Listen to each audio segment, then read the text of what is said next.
globe to bring you the constant variety of sport. The man is incredible. The thrill of victory. Absolutely the best. And the agony of defeat. Oh, look at him go! Oh, baby. Oh, no. This is ABC's Wide World of Sports. Last September, here at Las Vegas Motor Speedway, Sam Schmidt won his one and only Indy Racing Northern Lights Series event. Recovering in St. Louis from a paralyzing crash, Sam is about to give the command that will begin today's race here in his hometown. Famous words in motorsports, the defending champion of this event, Sam Schmidt. Ladies and gentlemen, start your engines. And with those words, 28 cars fired to life, soon to begin the third race of the 2000 season and the final tune-up before the Indy 500. When the Indy Racing Northern Lights Series began its 2000 campaign at Walt Disney World Speedway, no one would have guessed there would be 3 leaders in the last few laps, and that Robbie Buell, driving for a team less than a month old, would emerge as winner. When the series moved to Phoenix, no one would have guessed that Buddy Lazier could start from last position, move skillfully through traffic, and give himself his 3rd career victory and the first for the Reynard, Riley, and Scott chassis. Now we move from those 1-mile ovals to the 1.5 miles at Las Vegas, where speeds are much faster and where you can find yourself in big trouble in the blink of an eye. It's the last tune-up before the Indianapolis 500. Live from Las Vegas Motor Speedway, the Vegas Indy 300 is next. Live from Las Vegas Motor Speedway, located about 10 miles north of the entertainment capital of the world, ABC Sports welcomes you to the Vegas Indy 300. Hi everyone, I'm Bob Jenkins along with former Indy 500 winner Tom Sneva. This is the 3rd race of the year. The first 2 have been on the relatively slow 1-mile ovals, but now, Tom, a much faster 1.5-mile track. Yeah, this is a high-speed aerodynamic track, and what happens is the cars are greatly affected by aerodynamics. By themselves, these cars at 200 miles an hour produce 4,000 pounds of downforce, 2,000 in the front, 2,000 in the rear. You get them in traffic, the downforce might go down to 3,000 pounds. The problem is you might have 1,800 at the rear and 1,200 at the front. So drivers and teams that can deal with those changing conditions are the guys that are going to go to the front. Everybody's thinking about today's race, but Jack Arute, they're also thinking about the next event on the schedule. Bob, you talked about it. This is the last tune-up before Indy. Remember the first 2 races were 200 milers. You made maybe 3 pit stops. Here with 300 miles, you'll have to make 4 pit stops. You need to get the practice. You want to build momentum, kind of the way a Stanley Cup contender would in hockey. Why? Because when we get to the Indianapolis 500, the winning team last year made 9 pit stops. Vince? Jack Arute, Al Unser Jr. is starting on the inside of row 11. He's never raced here before. In their strategy meeting this morning, owner Rick Gallus pointed out to little Al that there are going to be a number of yellow flags. Be patient. Attrition will allow the field to come back to you. If you have an opportunity, take your run. But remember, they have to set the cars up for a lower speed than what they ran in practice. And sometimes in the Vegas terminology, that's a crapshoot. This car is set up to run between 200 and 202. Keep an eye on the speeds today. Bob? Here's a starting lineup for the Vegas Indy 300. On the pole, Mark Dismore, but he blew an engine in the final practice last night. And Greg Ray, the defending series champion. Recently, Greg got to fly in an F-15 from nearby Nellis Air Force Base. The 200 miles an hour he'll be going today pales in comparison to the high-speed jet. Second row, Scott Sharp and Eliseo Salazar. Row number 3, Billy Boat and Jeff Ward. Starting back in row number 4, Eddie Cheever Jr. and Jared Schrader. Then Jason Leffler and Scott Goodyear in the 5th row. Row number 6 will be Ayrton Dere and Sarah Fisher, the 19-year-old. Starting in row number 7, it's Donnie Beechler and Scott Harrington. Back in the 8th row, Stephen Gregoire and Robbie McGee. Gregoire went on his first fishing expedition earlier this week off the coast of Catalina Island with his car owner, Dick Simon. We think that the mackerel he caught probably wasn't enough to feed the entire team. Jimmy Kite and Sam Hornish will start in row number 9. The 10th row, Buzz Calkins and Buddy Lazier. Al Unser Jr. and Jacques Lazier will go from row number 11. In the 12th row, Robbie Buell and Ronnie Johncox. Then it's Dr. Jack Miller and Doug Dodaro. And back in the last row, Tice Carlson, who crashed during the final practice. He goes to a backup car. And he's also on a physical fitness kick. Working out regularly, he's lost about 50 pounds. He's tuning up for his 3rd Indianapolis 500. Let's go to Jack Arute. What's the problem with Davey Hamilton? Well, Bob, the crew would like to know. The car fired normally. They had no problem. And then all of a sudden it just stopped. Normally that's an indicator that there's an electronics problem of some sort. They've got to try now to get the car back to pit road so they can do the diagnostics. Well, we hope we can get him started. We have a considerable number of onboard cameras. Here's the StarsEncoreTickets.com mount from Al Unser Jr. will be starting back in the 21st position. The Pennzoil Panther, driven by Scott Goodyear, starts in 10th position. We have that camera mounted just ahead of the left rear. Here's a Delphi Automotives machine driven by Scott Sharp. He'll be starting in 3rd position this afternoon. Jeff Ward, the Harrah's A.J. Foyt car, will start in 6th position. And the pole sitter is Mark Dismore in the OnStar GM Bipower Dallara. Again, he has some concern because the car did blow an engine yesterday in final practice, the second one of the day. And Buddy Lazier in the Coors Delta Fawcett car also will have an onboard camera starting back in the 20th position. But Tom, I think it's pretty safe to say that he will be one of the drivers that we will look for early to move up through the field. Well, no question. It's a different car, but they've been happy with the way the other car ran, and we'll just see what happens. He's got to use his head early, though. Back down to Jack Arute. Well, Bob, one problem and one concern for the pole sitter. They changed engines out. You talked about the fact he blew it. They're not quite sure right now because these are the first laps that they've had on this engine. Their race engine went away, and they're very concerned. They're going to have to play it gingerly, Vince Welch, as to what they do at the drop of the green flag. Right behind the pole sitter, Mark Dismore, is his teammate, Scott Sharp. If Dismore takes a conservative approach after the first couple of laps, look for Sharp to take the lead. Sharp is very happy with these Firestone tires. They were here a year ago on Goodyear's, a much improved handling race car this time around. Of course, that 2000 chassis has something to do with it as well. They'll go 208 laps this afternoon, a distance of 312 miles. Sam Schmidt won this race last year. They'll have to have a fuel stop somewhere between laps 40 and 50, Tom, and that means 4 pit stops during this race. Yeah, the crews are going to be a big factor, and it's going to be fun to watch. Well, the teams have been told that they will get the green flag next time around, as Davey Hamilton's car still has not started. It's back on pit road, however, and hopefully they can get that machine going so that he can get into the race. Well, they had electronic problems in practice and couldn't get the thing fired up and missed some of the first part of the practice sessions also, so they haven't solved all their problems yet. Mark Dismore and Greg Ray lead them down.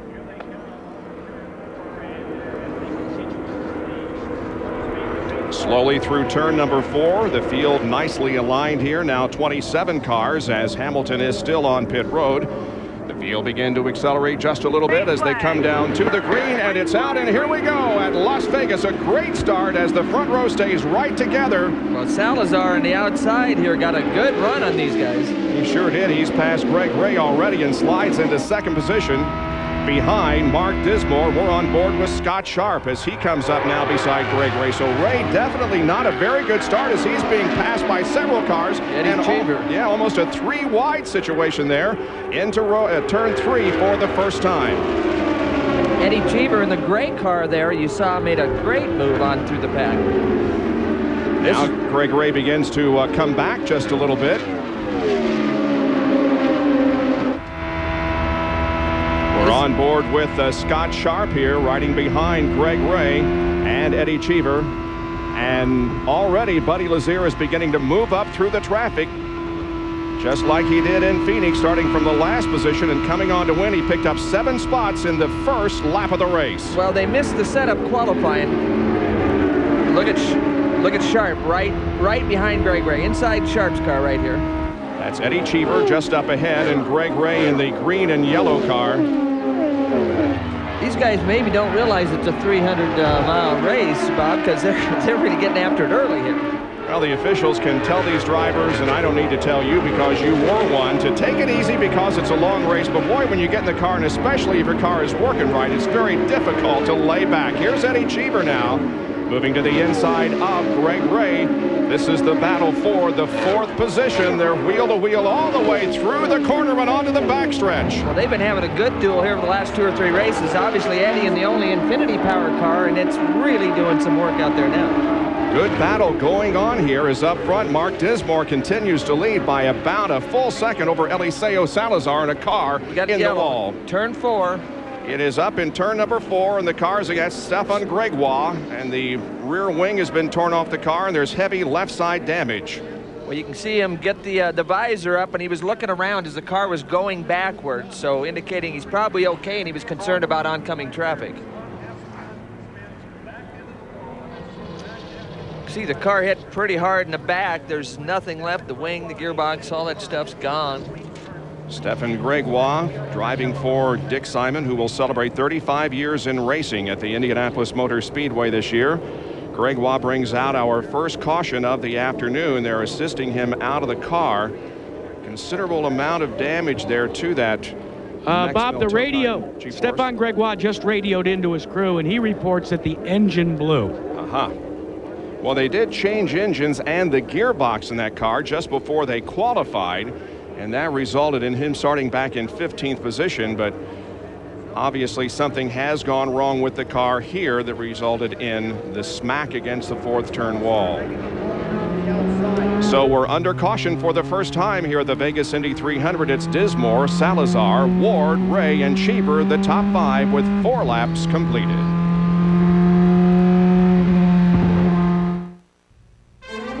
The Vegas Indy 300 on ABC Sports, brought to you by NorthernLight.com. Just what you've been searching for. Mobil 1, nothing outperforms Mobil 1. Original Coors, expect more from an original. Original Coors. And Delphi Automotive Systems, driving tomorrow's technology. Cleanup still underway here at Las Vegas Motor Speedway. However, Stefan Gregoire did get out of the car under his own power and walk to the ambulance. Mark Dismore is the leader, and he has about and under the green, he had about a second advantage on Eliseo Salazar before we went to the caution period. Jack? Well, Bob, remember at the top of the show, we said there was some concern for Dismore for the engine. Well, they've checked it out. They've looked at the telemetry. They radioed to Dismore about a lap before the yellow. You've got the green light to go back to race configuration, and let's go after it. Vince? Richie Simon, crew chief for Stefan Gregoire. You guys had a gearbox input problem. Any relationship to the accident out on the track? I don't think so. We're looking over the data right now in regard to the engine. It's hard to say right now if that's what happened, but we just had reports of smoke at the back, and then a spin. So we either we got oil on the tires as he went into turn 3 and backed it in. So I think it's two separate incidences, and we'll look into the data for sure, so we'll know for sure. Richie, you guys have been so strong in practice, but you haven't been able to put the results out on the track. You were 8th at Phoenix, but still, I know, disappointing through 3 races. Well, we were 5th in the warm-up yesterday. We went through the whole car last night, and I was pretty confident about our chances today. It's unfortunate for the Mex Mill car, Mex Mill team. We'll just, hey, we're not going to be down. We'll put that thing back together, and we'll get them in Indianapolis. That's Richie Simon for Stefan Gregoire's team. Well, next Sunday, hot off his 50th career victory, Jeff Gordon and his Winston Cup competitors will be at the California Speedway for the Napa Auto Farts 500. You can see it live at 2 o'clock Eastern, 11 Pacific here on ABC. By the way, Jeff Gordon is also defending champion of that race. So Winston Cup racing next Sunday on ABC. Cleanup continues, but we should be going back to green when we return to the Vegas Indy 300. 7 laps complete. Bob Jenkins, Tom Sneva, Jack Arute, and Vince Welch back with you at Las Vegas Motor Speedway. We're still under caution. We've been told that in 2 more laps they will go back to green flag racing. We're under caution because of a crash involving Stefan Gregoire up in turn number 3. Well, and from a driver's point of view, you're on the ragged edge when the green flag's out every corner, and a lot of times you make mistakes that cause accidents, but it's the mechanical things that really get your attention, and that probably gets your heart started more than anything, because you're just a passenger when a motor blows up or a tire goes down or something like that, and those are tough situations from a driver's standpoint. Davey Hamilton, who had a tough time getting started, is on the racetrack and is still on the lead lap. However, Ronnie John Cox, who is driving the WorldBestBuy.com G-Force for Dennis McCormick and Jonathan Bird, is on pit road and is already some 2 laps down to Vince Welch. That's what Buddy Lazier, interesting you mentioned the fact that he had already passed 7 drivers just before the race started. Ron Himmelgarn went over the radio and reminded Buddy, hey, it's a long, hard race. Our goal is to be there at the end, so take it easy at the beginning. I don't know if Buddy's just not listening or what, but he passed 7 guys and he's running 13. What's he doing there, Tom? Well, he's just trying to make sure the motor's cleaned out. So he dropped it down a gear and tried to clean the motor out. They've been running slow under the yellow, so you want to make sure that motor's going to respond. It was interesting, that last shot sort of reminds me what the driver looks like. That fan that we saw, that's what the driver looks like when a motor blows up.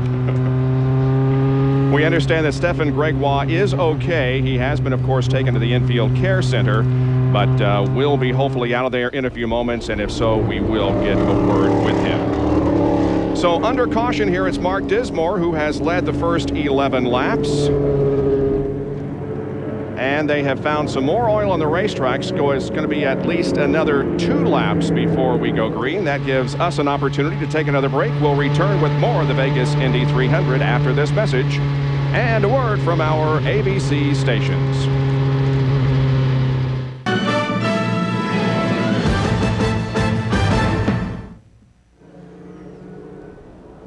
Back here at Las Vegas Motor Speedway, I'm joined by the 2-time Indy 500 winner, Arie Luyendyk, and it gives me great pleasure to announce that Arie will be a part of our broadcast team at the Indianapolis 500 next month. He'll be joining Tom Sneva and me in the booth for the 84th running of the 500. Congratulations on that. It's going to be great to be working with you. Well, thank you. After driving for 15 years, I'll be an announcer now for the first time, so I'll be a rookie next year at Indianapolis. Who better to ask about this racetrack than you? You won here, your last race. What's it like out there at this racetrack? It gets very slippery at this time of day, and also the winds might pick up a little bit later, so you see a lot of adjustments to the cars during the pit stops. So look for that, especially guys like Buddy Lazier, Alonso Jr. They'll for sure be working on their cars when they make those first pit stops. We're going to ask Arie to hang with us for 2 or 3 segments and help call the action here as we are about ready to go back to competition. Now, Buddy Lazier, of course, has made the greatest advance since the green flag drop. He started in the 20th position and right now finds himself in the 13th position. Now, what we're going to do is on the bottom left of your right of your screen, that is the leader. We'll be following him with the onboard camera. But then in the bigger box in the upper left, we're going to be showing you the movements that Lazier is making, and right ahead of him is going to be Sarah Fisher and Scott Goodyear as we go back to green. So we'll see if he can make even further advancement when the green flag drops. Well, when we're inside Buddy's car, we heard him revving up the motor, and Arie, you had another comment about what he might be doing there. Well, before you get ready for a restart, like Buddy was anticipating a restart then, but of course there was more oil on the track they had to clean up. But he's basically spinning the rear wheels to get the dirt off the wheels and also to warm up those rear tires so he can really stand on it at the restart. Let's go down to Vince Welch just before we go to green. Several of the teams, Bob, are being told and informed specifically where the accident occurred, so they will know where the oil dry will be on the track. As they run through the oil dry, it'll be a bit of a dust bowl. And the field begins to pick up speed, and indeed the green flag is out and we are back to competition. Now Scott Goodyear there is trying to pass Donnie Beechler, but look at Lazier. He's already disposed of Sarah Fisher. Now goes to the outside of Beechler and tries to pick up yet another spot. So indeed Lazier has a very fast race car. Now he's on the outside of Scott Goodyear.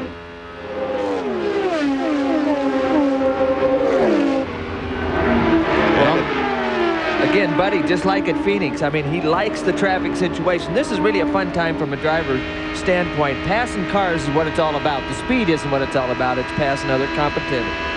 And you try and take advantage of that situation on a restart where the field is really bunched up together so you can really get a lot of cars that, you know, in a short period of time. You really want to take advantage of a good restart. But now look at Donnie Beechler. He's picked up a spot as now Scott Goodyear begins to lose some positions. That's Fisher in the blue car right behind Scott Goodyear. Ayrton Daré is in the multicolored car behind Sarah Fisher. Well, that's Robbie McGee looking for a way to get around Daré.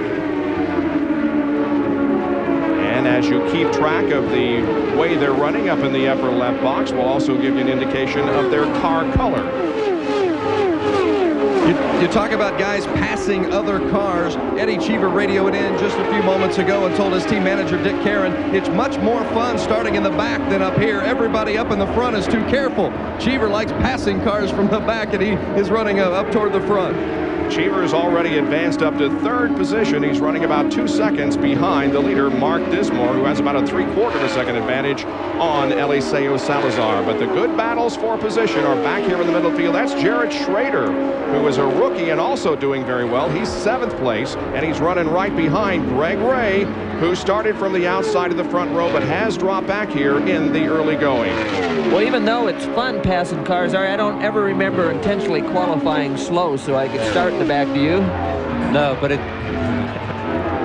Down to Jack Arute, who's with Stefan Gregoire. Well, there you can see on Stefan Gregoire's left foot, the ace bandage, bruised foot. Yeah, I'm very glad I'm okay because it was a big hit. Unfortunately, the engine let go. How much warning did you have? Not much. You know, I felt a big vibration. I thought it was the drive shaft bearing, which we had problem with before. And the car span, and I couldn't do anything after that. I hit the back of the car, which was very violent, but I'm very lucky to be okay, actually, so I'm very happy. Not to be cavalier, guys, but when you go to Indy, you don't really need the left foot. You really need a heavy right foot. And of course, Gregoire failed to make the field for the Indy 500 last year after a confusing qualifying session, and so he will be looking to start the Indy 500 this year. Well, we're watching this battle here that involves Ward and Sharp. Now back to Greg Ray, who's running 6th, and Jared Schrader, who is in the 7th position. Well, let's check some of the speeds here as they cross the line. Right now, it looks like the 14 car, Sharp. Jeff Ward, and Scott Inside Sharp. Oh, you can see him reaching for gears. The onboard camera tells the story. The car is on the apron of the racetrack now. He's going to pull it completely off the racetrack. And we don't have a caution so far. He's been able to get that car completely off. We're done. I'd say Comtech has a big problem. He indicated Comtech. That's an engine problem. Now, this is the Kelly team. This is the same team that Mark Dismore, the pole sitter's blown 2 motors. Now, this is Scott Sharp. His teammate has already lost the motor during this race. And when he referred to Comtech, that's the engine builder. That's Dr. Jack Miller, who has also come to a stop, and that will necessitate a caution.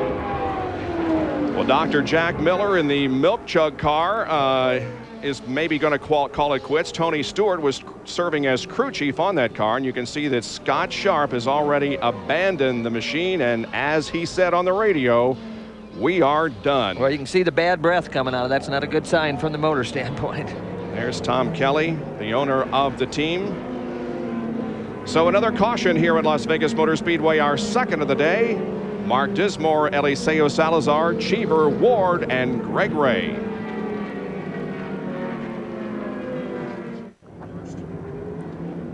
Welcome back to Las Vegas Motor Speedway, where the caution is out. Dr. Jack Miller's car came to a rest, and so did Scott Sharp's machine, and what an incredibly bad piece of luck for him. Now listen, with our onboard camera, he's going through turn number 4 now. That's bad luck and good luck because he didn't have it happen to him in the middle of the turn. Well, a lot of times when they shut off that quick, the rear wheels locked up, and he got very fortunate it didn't happen to him. Vince is with him. Well, it's been a good weekend for Scott Sharp, but not a good race today because I know you guys were very optimistic about your chances today. We were, you know, the Delphi car of the team. We worked so hard all weekend on a race setup. We were just cruising. You know, I was just letting the guys, Greg and Eddie, wanted to get a little crazy for a while with each other, and I was just taking it real easy. And, you know, unfortunately, all of a sudden, motor just really tightened up in the middle of 3 and 4, and it was, boom, gone. We had a great look at it on the in-car. What was it from your description? Who knows exactly what in the engine blew. There's probably a hole out the side of it, so hard to tell at this point in time. Disappointment for Scott Sharp, Bob. Big time disappointment as the green flag comes back out and we resume competition. On board with Jeff Ward now, Eddie Cheever right beside him. This is a battle up front here. Well, there's good racing going on. Cheever likes to mix it up early, and you heard Sharp refer to the mixing up early as getting a little crazy. And but that's Eddie. You know, he likes to go from the time the flag drops. Some guys went into the pit, so the order has changed quite a bit. But really, if you look at Cheever and Jeff Ward, there was a fight for position. Jeff Ward getting around Cheever there. Now, Carlson and Buell both pitted during that caution flag, and so they are going to be out of sequence with everybody else who remained on the racetrack.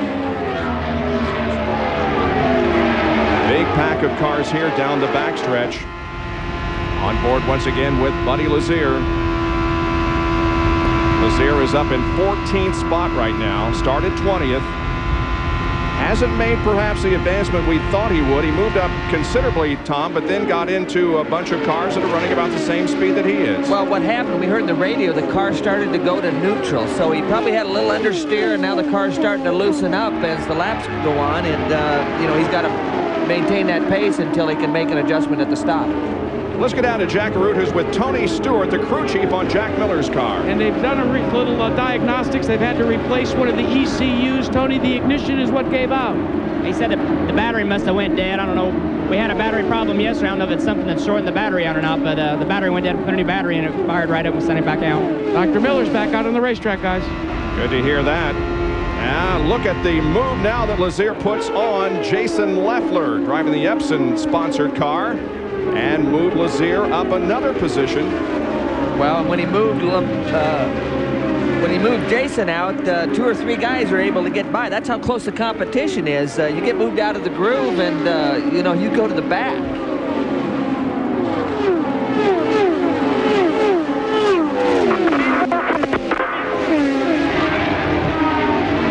Settling down just a little bit. Last lap, the fastest car on the racetrack was Mark Dismore, running 203 miles an hour. There is Sarah Fisher, who's back in the 14th spot, driving for Walker Racing in the Cummins-sponsored car. Well, she's getting a good education right now. This is valuable time for her in that seat, and she's doing a good job.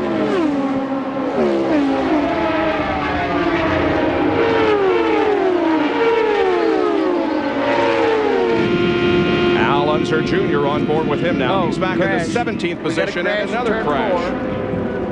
And driver scattering to miss the car that has made heavy contact with the outside wall in turn number, actually on the tri-oval area here, and it's Donnie Beechler. Oh my. The good news is, again, he is unbuckling quickly and climbing out, but boy, significant contact with the wall there on the left side of the car. Well, the left side hit hard. You can see him, the adrenaline gets them out of the car, and then they start coming to their senses and start feeling some of the pains. Coming into this race, Donnie was in 4th position in the point standings, has gotten off to a very, very good start here in the year 2000, finishing 6th at Orlando and 3rd at Phoenix. But unfortunately, his race is going to end much too soon here at Las Vegas against the 4th turn wall. Well, he was lucky as he came back across the track. There's a lot of traffic there, Bob, but everybody did a great job in missing him. Well, he's down on the grass. The medics and the doctors there asking him how he feels. Let's take a look at the accident from regular speed, our speed shot down in the turn 4 area. Well, you can see him just, the back end of the car just jumps out from underneath him and hard into the outside wall. As he was spinning, though, you could see something come off the car before he actually hit the wall. And that's quite interesting. Well, there's the 38-year-old driver from Springfield, Illinois. Hopefully he's going to be okay. It would appear as if he is. So again, we are under caution, and let's take a look at it once again. Yep. Down sideways. Right there, something is flying off right, the car. You can right see there. That might have contributed to his spin. Down at Donnie Beechler's pit, guys, and they said they had no idea. The car was running along fine. Donnie had not complained about anything with the car, and so they had no indication as to what caused the incident. As you pointed out, something obviously coming off the car didn't help. And now those running up front are coming in for pit stops. Eliseo Salazar on the inside of Mark Dismore. Orange arm here. And it's the leader, Bob, that will bring the field down, Mark Dismore. His major concern right now is the push on the car.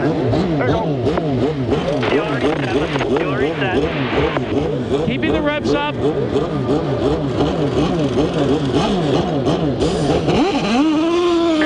did not see a chassis change.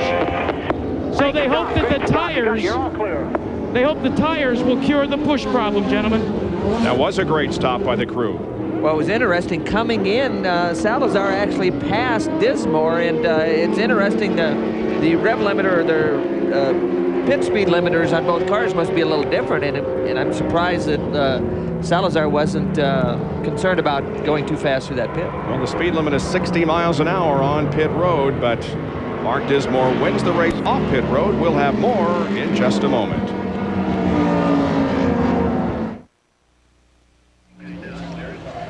Welcome back to Las Vegas Motor Speedway. That piece right there on the left side of the car is what should detach from the car. That's the air hose that lifts the car off the ground during a pit stop. There was an incident on pit road, Jack Arute. And his name is Glenn Wheeler, but we all know him as Packy, and you're the fuel man for Eliseo Salazar. Tell us what happened. I really don't know, Jack. I pulled out, and the next thing I know, I think it was either air hose or the fuel wand was stuck in there, or the air vent was stuck in the car. Came slapping back and hit me here on the forearm. About all I know, it knocked me down, kind of wrapped me up like a snake. About all I can tell you. Well, we could see on, as you showed, Bob, that it was indeed the air jack that lifts things up that kind of slapped Packy right here in the left arm. Let's go back to you. Let's hope he's okay. Let's take a look at a pit summary. Mark Dismore lost 4 positions there. Eliseo Salazar, he had to come in that second time and get that piece off the car, so he's dropped 15 spots. Ward lost 4, Cheever 2, and Greg Ray moved up 4 positions because he did not pit. Billy Boat did not pit. Robbie Buell and Tice Carlson pitted earlier during a caution, so they are the top 4 as we go back to green, with Mark Dismore, who was leading, running in the 5th position. Well, Billy Boat, the white car, got a big jump on Greg Ray on that restart, but couldn't quite pull the pass off. They're really happy with the Billy Boat car, guys. They've not come in, as you mentioned, to take an advantage of a pit stop because they're not yet in the fuel window. They can go at least another 25 laps without having to stop for fuel, and the car is perfect. Interesting here is that Robbie Buell did pit on the first yellow, so he's a little bit out of sequence with most of the cars out there. Well, now we'll see if Mark Dismore can be as strong as he was before we had the caution. He's back in the 4th position, about 2 seconds behind Greg Ray, the leader. But look at him close in quickly on that slower traffic. That is Buell that he's going to the inside of, and Davey Hamilton. Well, he got a good run on him. Those guys were pushing the air out of the way for him, so he's able to really get some momentum going and just drop down below him and go by. If you're keeping track of where they're running up in the upper left box, the colors that we show you on their number coordinates with the car on the racetrack. So in other words, Davey Hamilton running an orange car, and Dr. Jack Miller's car is mostly white. Las Vegas Motor Speedway, here is Eddie Cheever trying to pick up 4th position from Robbie Buell, but unable to do so. We're at Las Vegas Motor Speedway for the Vegas Indy 300. Bob Jenkins, Tom Sneva, Ari Leyendijk, Vince Welch, and Jack Arute with the action. And we are 42 laps into this 208-lap race. Well, Jeff Ward in the white and purple car, when Eddie couldn't quite make the pass, he had to roll out of the throttle a little bit and gave Ward a chance to really close up from behind. We understand that the infield care center reports to us that Donnie Beechler is fine, no injuries. That is very good news. There is Jeff Ward to the inside of Robbie Buell, and Ward now goes to the 5th position. Cheever looks like he's on the move. Again, he got held up a little bit by Buell, but once he was able to clear him, he's going towards the front. Tom, in the recent pit stop, Cheever took a turn of front wing. He has made the maximum adjustments to his front and rear roll bars. And another problem with the Cheever in the pits, he does not have the pit speed limiter working. So they've got to be very careful not to speed in the pit area and be penalized. Well, that happens a lot, Vince. You know, they have controls in the car. They've got the sway bars they can go back and forth with, but a lot of times they run out of adjustment, so they need that pit stop to be able to change the aerodynamics of the car and make a bigger adjustment to catch the problem. And here's a guy I've been keeping an eye on. Salazar started on the restart 17th. He's already up to 11th. He's also a guy on the move. and he's going to work his way up to the front. He had a good car in the beginning, and the car is still good after this pit stop. That is Jared Schrader just ahead of him. Schrader running in 10th and Salazar in 11th spot. Well, Salazar, a former winner here, so he likes this racetrack. He talked about how flat it is, and it's really a driver's racetrack. Ari, as you know, it's one of the flatter, high-bank, high-speed tracks that we run. So the car always feels, because of the banking not being that banked, the car always feels like it's kind of floating through the turns, and you always kind of have to hustle a little bit with the car. Salazar just lost a position there to Robbie McGee. We're on board with Jeff Ward once again, as he has put himself in the 5th position, but the top 5 are running very, very close together. Mark Dismore there has moved back up to 3rd spot, and we're on board with him. That is Billy Boat up ahead, running in 2nd position. Well, you saw on board... outside, he's flying outside, looking outside. Dismore was able to drop below the line in the corner, so he's able to drive that car about anywhere. Ward down to the inside of Eddie Cheever in the Excited Home.com sponsored a little car. close there. Whoa, very close, but Ward got the job done. Eddie Cheever right behind you. Well, that ought to excite you at home, I'll tell you. Well, there again, Cheever couldn't quite make the pass, lost a little bit of momentum, and Jeff Ward is right there. I mean, it doesn't take long to get past or to pass, but you know, these races are very hard to win because the cars are so equal that that's why they're running so hard from the get-go. They don't want to lose track position. Very important. Well, and as you know, the motors are a little smaller this year, so if you have to roll out of the throttle, it takes a little bit more time to get them back up to speed. Tomorrow, ABC Sports continues its coverage of the NHL Stanley Cup playoffs with conference quarterfinal action. Game 6, St. Louis at San Jose. Live tomorrow at 3 Eastern, 12 Pacific on ABC, home of the Stanley Cup. For more, log on to abcsports.com, part of Go Network. Again, the top 5 right there down the back straightaway, led by Greg Ray in the green car. And Tom, one of the things that Greg Ray and Thomas Knapp, as crew chief, like right now is the race pace. They've looked at the last 4 or 5 laps that Ray has set, and they went to Ray and said, hey, that's the pace we want. Now just settle in. And the pace is, they're running about 198-mile-an-hour laps. You know, they qualified 207 or 8, and, you know, they're down almost 10 miles an hour over what they qualified at. And, Tom, the fastest car on the racetrack right now is that gray-colored car on the right of your screen. That is Eddie Cheever. He ran a lap in excess of 200 miles an hour, while everybody else, as you said, running in the 197, 198, 199 bracket. Yeah, that's true, but he is running in about, you know, 4th or 5th there in the group, and he's picking up quite a nice draft, and that's how he is able to have a faster lap time, but he's not really going faster. Good job, Rick, great job. Dismore down low in the red, white, and black car got a good run in that group of cars, and there was ahead.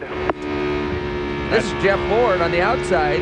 You heard him have to lift just a little bit, and he killed some of his momentum on that pass. And Eddie Cheever picks up another position, too. So now Dismore has moved to 2nd. Well, and Daré, you see him shoot up through there again. When Ward got hesitated just an ounce, it gave the guys from behind a chance to get a run on him. Ayrton Daré, the rookie, doing an excellent job. This is the USAcredit.com G-Force. And he has moved up now to the 6th position.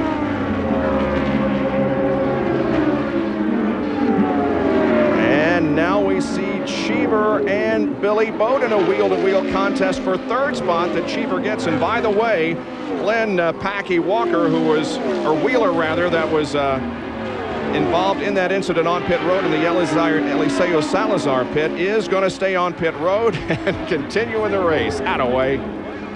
Salazar, by the way, now is up to 9th place. Well, again, these 4 or 5 cars are all running right together for position. This is 2nd on back. And this is the battle for 2nd position. Eddie Cheever is just all over Mark Dismore, but Dismore holds on to the 2nd position. Mark is running about 2.5 seconds behind the leader, Greg Ray. So while all this battling has been going on for position behind him, Greg Ray has put quite a bit of racetrack between himself and the rest of the field. Vince Welch, meanwhile, is with Donnie Beechler. Certainly not the way Donnie Beechler wanted to finish it up. What happened there in 4? Well, I'll tell you what, we was chasing Billy Boat there and had a good race going, had a good race car, and I didn't want to drive in the corner right behind him because it takes all your air force down. So I moved down just a little bit, and I hadn't been that low on the track all day, and I hit a bump, I think, and it turned the car sideways. And it's unfortunate because we did have a good car, and we're up in the points. So we got a new one back at the shop. We'll go to Indy and see what happens. Look forward to seeing you at the 500. Donnie Beechler. If you were with us on our Indy Racing Today show on ESPN2, you heard Tom Sneva talk exactly about those bumps down in turn 4. Yeah, again, they're not a factor when you're by yourself, but when you get in traffic situations, you got to move the car around to avoid trouble, and sometimes it gets you in trouble, all right? And probably when he went down there, hit the bumps, the front wings actually came in contact with the road, and just put a lot of downforce on the front end of the car, and that made the car spin around. And that's what we could have seen flying off the car there, right, that you pointed out just before he hit the wall.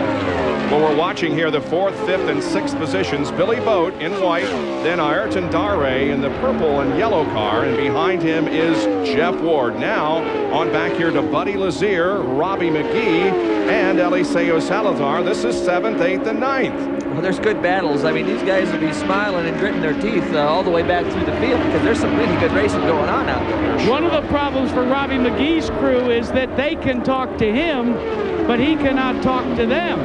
So you can imagine what the signaling pit in the backstretch looks like right now.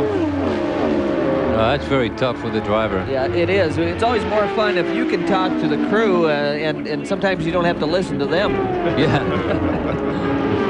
Well, Greg Ray is the leader of the race, but now you can see that Mark Dismore has caught back up with him. This separation was more than 2 seconds just a few laps ago, but Mark Dismore has closed in once again on Greg Ray. And remember, Ray is should be looking for a pit stop here before too much longer, on board with Mark Dismore. Bobby should be pitting in about 3.5 laps. That's what the call out to the from pit road was.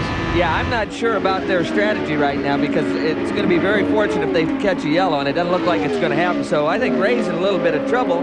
The question mark with Dismore, they've had motor problems, and half his team's already gone, so they've got to be crossing their fingers a little bit on the motor side. And this really shows you how strong Mark Dismore is running. He's running on a car with a lot more fuel in it than Greg Ray, but he catches up to him and is about to take the lead before Greg Ray is going to make a green lap pit stop. And if he has to make a green lap pit stop here, I think it's going to be all over for Greg Ray. Well, and not only that, you know, Dismore's got to be running the thing pretty conservative, worried about the engine situation. He's probably running a lot of fuel through it, and maybe not the RPMs that he'd like to run, and he still has caught the leader. Close behind on Cheevers. Yes, he sure is. Cheever is right there with them, so it's a 3-car battle for the lead now. Ray Dismore and Eddie Cheever running the only Infinity-powered car in the race. It sure is good to see a guy like Cheever, who's above 40, being that racy. Especially for us guys that are over 40, right, Aaron? Yeah, just coincidentally. Well, not only that for Eddie, but it's the only Infinity in the race, and you know, it's given a good showing. They've made some great gains. And here is Greg Ray peeling off the racetrack and headed for pit road. So Greg Ray gives up the lead and comes in for his pit stop. He'll have to be down to under 60 miles an hour as he heads for you, Jackaroo. And Bob, in addition to Ray, preceding him was Billy Boat, who also made the fuel gamble, electing not to pit during that last caution. They're going to go and make an adjustment on the left front wing. So as you watch this pit stop, watch for a crew member to twist a tiny knob. He does, up front. And now they're making a change. Wise, and he lights it up, Vince Welch, as we go down to you. Mark Dismore, it's going to be a while before he has to pit. He's already come in once. They've got another 25 laps before their window opens. The car is handling excellently. They have not touched the chassis at all. And as far as that engine is concerned, no problems for Mark Dismore and the Kelly Racing team. Well, we saw the change, the adjustment to the front wing that they made on Greg Ray's. That wasn't a very big adjustment, was it, Ari? No, that was not. That was just maybe a half a turn of left front wing. So he's really pretty happy with the balance. But obviously right now he's a lap down and he's totally unhappy with that. One of the reasons why they did that was because they changed the stagger, the circumference of the tires, and they wanted to compensate for it. Well, right now Mark Dismore has a mirror full of Eddie Cheever running second. We'll return after these messages and a word from and Buddy Lazier. We were going to break, but we'll hold off because Buddy Lazier is slow on the racetrack. Down to the apron. Ignition switch off and on. Ignition switch off and on. He just quit on him, and he's trying to get it fired back up. But there's your points leader. Yep. Not many. I tried that. If I go anymore, I'm going to stop. I'm going to try to coast as far as I can. Well, no caution yet because he's on the warm-up lane, but obviously the car is very, very sick. Well, we will find out what happened to Buddy Lazier. We'll return with more of the Vegas Indy 300 after these messages and a word from our ABC stations.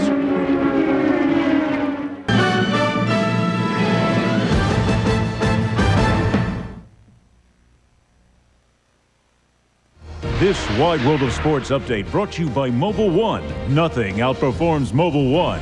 Here now, Bob Jenkins. And we have quite a race going on here at Las Vegas Motor Speedway. There's your leader, Mark Dismore. 73 laps completed. The green race average is over 201 miles an hour. We've had 5 different leaders and 6 lead changes, 3 caution periods, 2 crashes, including Donnie Beechler and Stefan Gregoire, and Eddie Cheever is slowing down. Well, when we went to break, Buddy Lazier was slowing down, and now Eddie Cheever is headed for pit road after having a great battle up front with Mark Dismore. Well, and obviously this is not planned because he dropped down real late, so the thing just died on him. Vince Welch is right there. Eddie Cheever in the box, and they're going to take the, obviously put the car up on the jacks. They're, at this point, doing nothing unusual. They're just changing the tires, but they're not doing it in a hurried fashion. They've refueled. They have refueled. He may have run out of fuel. Engine stopping. The pressure is good, so it's not a motor problem. Owen Snyder changes the right front. Now they're going to have to start it. So it does indeed look like it was a fuel. Dick Karen, Dick, was it fuel? No, electrical problem, apparently. Just quit on him. That's Dick Karen, the team manager. Now they're taking off the rear cowling. It's a bad end for Eddie Cheever. Once again, a great performance while he was on the racetrack by Eddie Cheever, but it too ends prematurely. Now, Jack Arute, what was the problem with Buddy Lazier? Well, Ron Hemmelgarn, your first indication was on the telemetry when the fuel pressure went yellow. Right. The car was running great, and we're running 7th, and all of a sudden the fuel pressure just dropped. Car shut off, so now we're trying to get pulled back in and try to work on the car and get back out there and get some points. What have you seen from the telemetry to indicate what happened? Just the fuel pressure totally dropped, just shut off. It's just like in a passenger car, guys. Over on the telemetry, a big red light comes on and says fuel pressure. And we might mention that shot we had there of the track crew, the IRL officials working with that car. It is in the infield. It is not anyways close to the racetrack, so it is not a threat. And what they're trying to do is bring them into the garage area so they can work on it. And a great battle shaping up here. Where has Robbie McGee come from? But he's right up there in a battle for the lead with Dismore. Well, he's all over him right there. He's going by on the inside. And there's that Treadway car working really good here. Last year, Sam Smith won the race. The year before, I won the race for Treadway Racing. And now is Robbie McGee leading the race for Treadway Racing right there.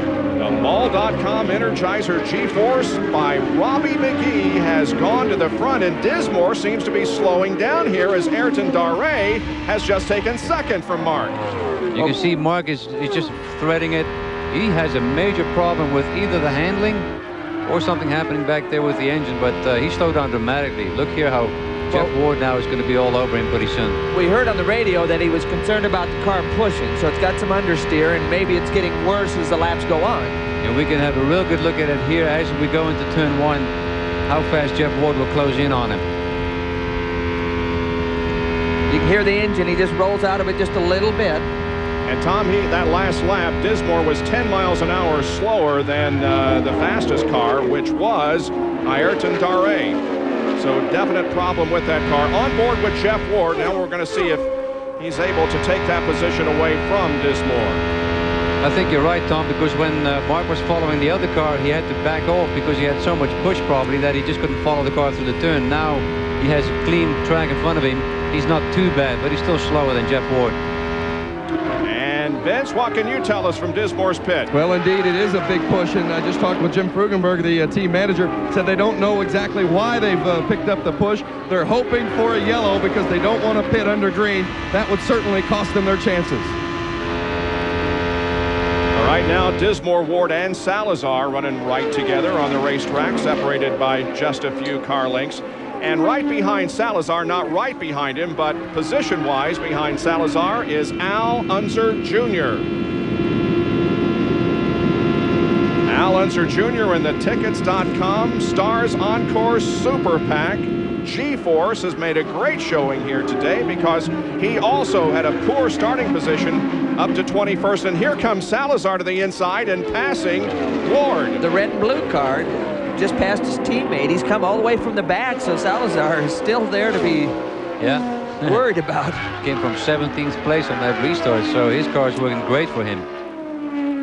So the A.J. Foyt cars are running 4th and 5th, and we understand Robbie McGee will be making a pit stop in 3 laps. McGee has the lead right now. And Bob, they think they may have solved the radio problem, but Robbie is still trying to give hand signals, and they radioed to him and said, look, keep both hands on the wheel. Don't worry about the hand signals. That's a good idea. We understand that Al Unser Jr. also planning a pit stop in about 3 more laps. Well, with this kind of tight traffic, his only hand signal might be to another driver out there. And you can hear Dismore get on and off the throttle. He's coping with that understeer, with that push condition. And the only way to get rid of that is to have to get out of the throttle. You cannot keep your foot in it. It will just make it worse. So he's battling that right now, and he's just hoping for a yellow. Well, and it's compounded, Ari, as you know, when he gets into traffic, when he gets around other cars, it gets much, much worse. So. Salazar started in 4th position, dropped back to 12th, and now here is Al Unser Jr. coming down for the pit stop. Bob, they're not going to change a thing on the car. The chassis is working nicely. They're just going to give him fuel and tires. Little Al had not run this car in traffic this weekend. That was one of their concerns. That was one of their concerns heading into the races, that he had not run in traffic, but obviously the car is handling nicely. Their strategy today, be on the lead lap and within striking distance at the end, and they are indeed on the lead lap and within striking distance after a flawless pit stop. Now Robbie McGee comes in for a stop, and right behind him is Ayrton Daré. So 2 drive running 1st and 2nd. Give up those positions to come down pit road. And Bob, they are separated, Daré and McGee, by 1 open pit. So this will be fascinating. It'll be kind of like a face-off in the hole. And Jeff Ward has a problem down the backstretch. I don't know whether he crashed or whether he just has a problem. Yeah, but he hit the wall with the right front is all askew, and the right rear is wobbling pretty probably the right rear too. That's where the smoke came from. Yep, there he's got that deflated tire. Well, he is able to drive the car back to pit road if it's going to run that long. He's down on the warm-up lane right now, but the caution flag is out for the 4th time this afternoon, and it kind of gives us a breather, but it's an unfortunate situation for those who were on pit road or who just pitted. Well, but it's really going to help some, because some of the guys hadn't pitted yet, and they were all scheduled to come in shortly. Now there is Jeff Ward. You can see that right front is bent out of shape, and the right rear is also flat, and he will stop the car just shy of the entrance to pit road. Now this is really going to help Mark Dismore, who I just said was hoping for a yellow, and here he has. He's got it. The next lap. Well, and again, when most of his closest competition had to stop under the green, this is a big, big break for Mark. Jacker, let's go ahead and do that right now. Let's give the jacker a pump and see. Let's take a look at what happened to Jeff Ward. He's on the outside there, off turn 2. He's in the marbles. Yep. Again, he just gets up out of the groove just an ounce. He gets in the loose stuff, and then you're a passenger. Hope you don't hit too hard. Guys, Craig Baranowski from the A.J. Foyt team just told me that they were going to pit in 3 laps because the car had been so loose, so he just couldn't hold on to it. Actually, in that screen, we saw that Salazar was just below him, and maybe Salazar made a pass on him right there. He couldn't get it down into the groove and ended up in the gray, and that was it. Well, and you know how that is. If you got a loose race car, you're afraid to turn it very much. You know, you're on your tiptoes, and with the other cars around him, take a little more air off that rear wing, and a tough situation. Jeff Ward stays on board. Here's what happened from his perspective. Yeah. Just before wall contact is when your right eye goes shut at that angle, isn't it, Arnie? That's when you go, oh. Well, the running order now is Dismore, Salazar, Goodyear. Sarah Fisher is running in 4th position, and Greg Leffler is in 5th. Jason Leffler. Jason Leffler, yes. So Bob, the leader is. Well, the and Bob, the leader is going to pit as soon as the pits are open. And you alluded to the fact that it would be a break for Mark Dismore. It's going to be a break in more than one fashion. They're going to make a chassis adjustment on the front of the car. They're still chasing the front end. they're going to, so watch again for a crew member to make an adjustment on the front wing. Well, again, like you said earlier, Jack, not only do they change the wing, maybe you might not make a big wing adjustment. Because you adjust for it in the stagger. Exactly. You change the size of the right rear compared to the left rear, which really affects the way the car handles in the corner. And also, Eliseo Salazar, his pit, and A.J. Foyt's crew, they're set up, they're waiting as well.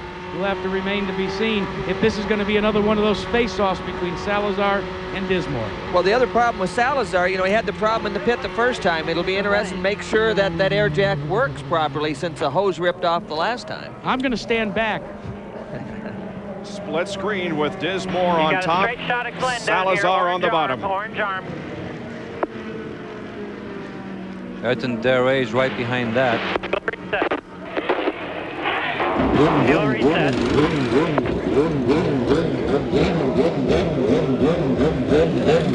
Have a clear shot out. You're going to have a clear shot out here. And they make the adjustment. Watch your pit speed. Wow. Salazar a little bit slow getting through that pit stop. Dismore had a great stop. Just a little more than 10.5 seconds for Mark Dismore, and he rolls out of the pits. Now here comes Buell, Schrader, and Scott Goodyear, who was running in third position. He's going to lose a few positions on the pit sequence there. Vince? Scott Goodyear just took in some front wing. They changed the tires, obviously, and filled it up in the tank. Earlier today, right before the race, I was talking with Kevin Blanche, the crew chief on Scott Goodyear's team, and they said, just be within striking distance. They feel like they have a winning car. Whoever wins this race is going to have to beat us today. Goodyear in good position. He's running third. 91 laps completed at Las Vegas Motor Speedway. Back in a moment with the green flag. A lot of action in the first 94 laps of the Vegas 300. On lap early in the race, it was Stefan Gregoire into the wall in turn number 4 on the 22nd lap. Listen at this. Scott Sharp loses an engine. He's out of the race. On lap number 32, Donnie Beechler's car swaps in and makes heavy contact with the right side. He, however, is okay. Lap number 65. And Buddy Lazier, who had moved up so quickly, finds himself with a problem. And Eddie Cheever was battling for the lead when he had a mechanical problem. Most recently on the 87th lap, Jeff Ward out at the marbles and into the backstretch wall. That brings you up to date on what has happened here in the Indy Racing Northern Light Series Vegas Indy 300, the final tune-up before the Indianapolis 500. And by the way, we'll have all the action for you on Sunday, May 28th at 11 o'clock. The 84th running of the greatest spectacle in racing. Of course, Juan Montoya and Jimmy Vasser from the kart series are coming over to join the Northern Light Indy Racing Series, and it should be one of the most exciting Indy 500s in recent memory. Well, there you can see that not a great deal changed. In fact, nothing changed among the top 5 on those pit stops. Back down to the pit area. Well, Bob, let's update you on Mark Dismore's situation. They are trying to maintain a conservation mode with their front tires. They've still got a little bit of a push. They said, let's worry about our car. Don't worry about anybody else's. Well, Mark Dismore is the leader of the race. Green. However, he is in the middle of the pack. Now, we've got 4 drivers, Robbie McGee, Greg Ray, Al Unser Jr., and Ayrton Dare, who are at the tail end of the lead lap. They are ahead of Dismore, and of course will try to stay there. Eliseo Salazar challenges Dismore, and look at this. Traffic jam. Oh, and Robbie McGee is forced up into the marbles, but I think he's saved it. Very close there. Wheel banging going on down the backstretch. There's Robbie Buell going around the outside, and these guys are having fun. Well, that's Greg Ray, who's you know, got stuck on the pit stop situation. He just got a lap down right there. He will go a lap down as Dismore and Salazar battle it out for the lead, and Salazar has the advantage right now. Well, there's some great stuff going on here. It's hard to watch all this at one time. I mean, there's some action. And there is Davey Hamilton dropping down on the apron of the racetrack as the action continues on the speedway itself. And by the way, Eliseo Salazar is leading the first laps in the Indy Racing Northern Light Series since he won here in October of 1997. Robbie Buell in the picture up there has gotten real racy as well. Just got around Al Unser Jr. And Robbie Buell is running now in 7th place. Bob, A.J. Foyt told Eliseo Salazar to be cool. He said, we can win this thing. Play it cool. You're one of the fastest cars, and we got to use that speed and are cool to win it. Salazar had an interesting comment on our Indy Racing Today program. We asked him what has been the difference this year from last year, and he says, driver. I like that. Look Davey at this. Hamilton just tapping the wall right there. And Sarah Fisher in the blue car right behind him. I mean, there's just 3 and 4 wide out there. There's just not enough racetrack for these guys to go everywhere they want to go. Well, Salazar in clean racetrack has separated himself by about 1.5 seconds now. He comes up on Ayrton Daré, who is running in 6th position, but is on, again, the tail end of the lead lap. There's a separation between 1st and 2nd spot. And Scott Goodyear there in the Pennzoil Panther car, the yellow car, is running in 3rd position.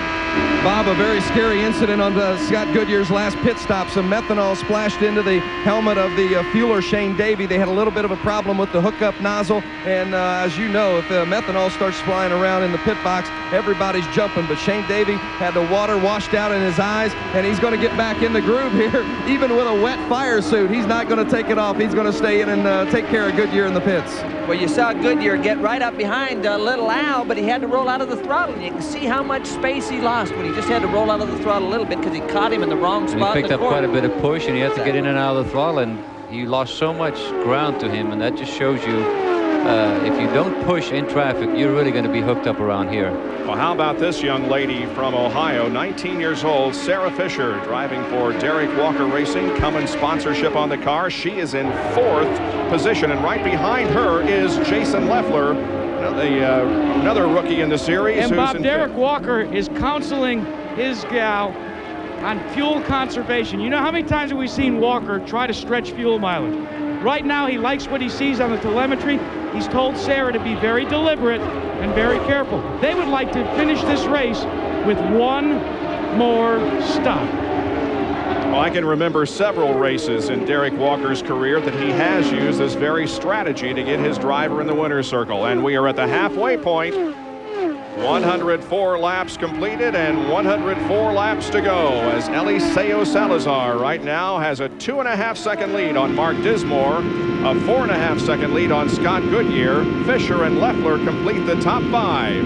More from Las Vegas in a moment. The Vegas Indy 300 on ABC Sports, brought to you by NorthernLight.com. Just what you've been searching for. OnStar, it's all the help you need on the road. OnStar, how can we help you? Frost Brewed Coors Light, who reminds you the 3 most important words are, hey, beer, man. And Firestone, America's tire since 1900.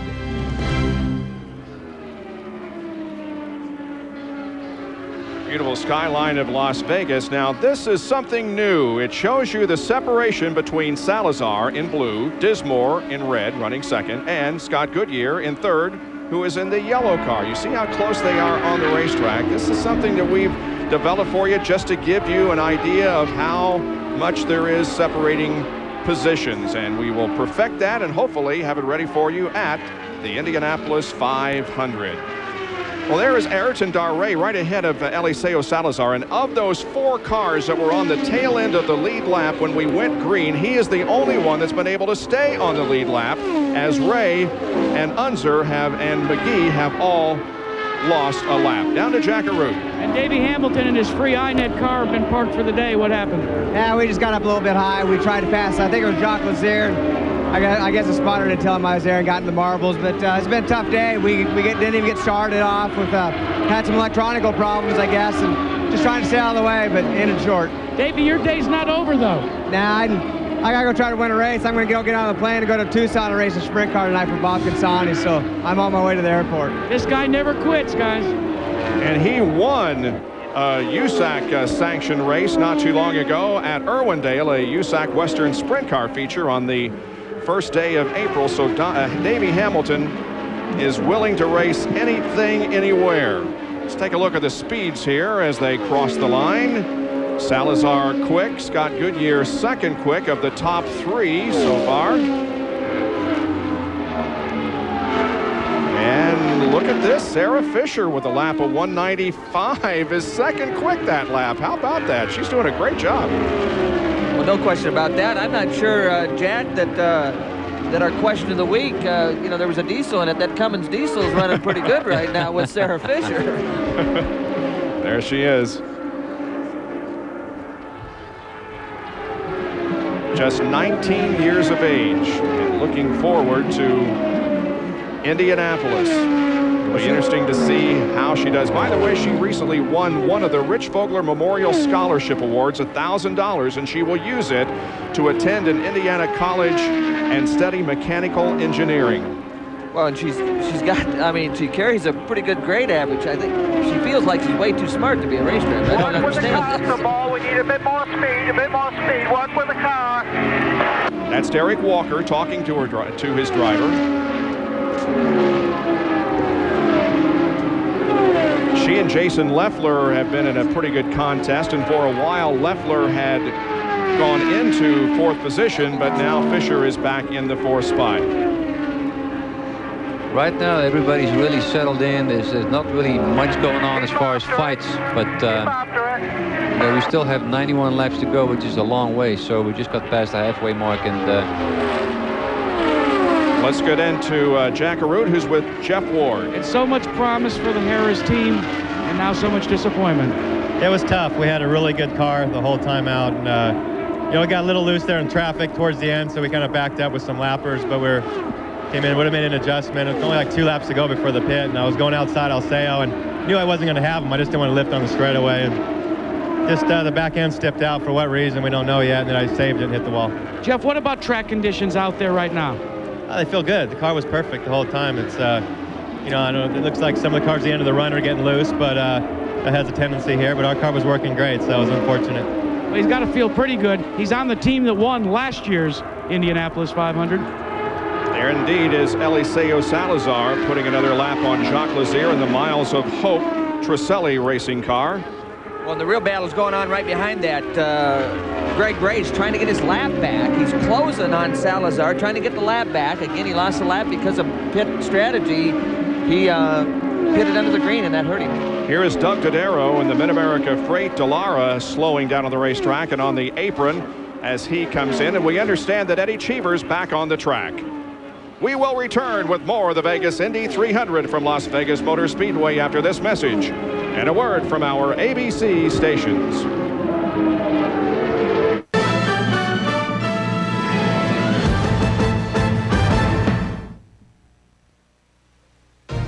This Wide World of Sports update brought to you by Mobil 1. Nothing outperforms Mobil 1. Here now, Bob Jenkins. We are just past the halfway point of the Vegas Indy 300 here at Las Vegas Motor Speedway. We did go caution because of Doug Dodaro, who stalled on the track. The action right now is on pit road. Here's Vince Welch. The leader, Eliseo Salazar, in the pits. They are not going to adjust the chassis. That gives you an indication of how smoothly the car is running. Just fuel and tires for Salazar. It's a smooth stop, and away he goes. A.J. Foyt believes he's got a potential winner today. Jack Arute. Yeah, but he'll have to compete with Mark Dismore in that challenge with the Team Kelly team. Meanwhile, the only Infinity in the field, that being Eddie Cheever, has been experiencing fuel pressure problems. The problem is the fuel pickup and also the system that reads the fuel pickup. It's not responding, so the crew has to manually try and estimate the fuel and let Eddie Cheever know by radio. Unfortunately, that's why Cheever ran himself out of fuel during the last pit stop. Bob?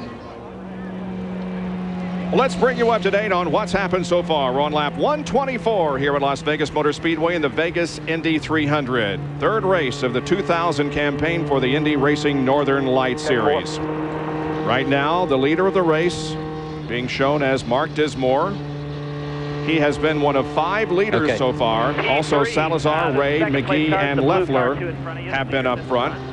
We're in our 5th caution period of the afternoon, and the average speed of the race so far under green 135.8 miles an hour.